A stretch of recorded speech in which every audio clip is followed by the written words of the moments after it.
Hello and welcome to Zimstake Media.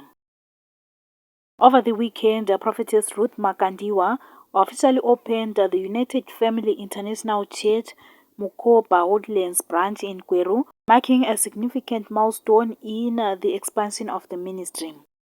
The event drew congregates and church leaders celebrating what was described as another major step in extending the church's reach and impact within the Midlands capital.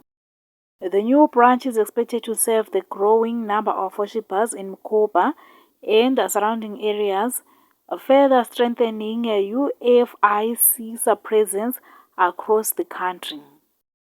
This building will not only serve as a place of prayer and worship, but also as a sanctuary of peace for many.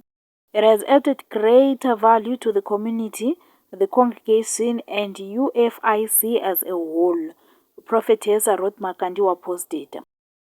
For more stories, please do like and subscribe.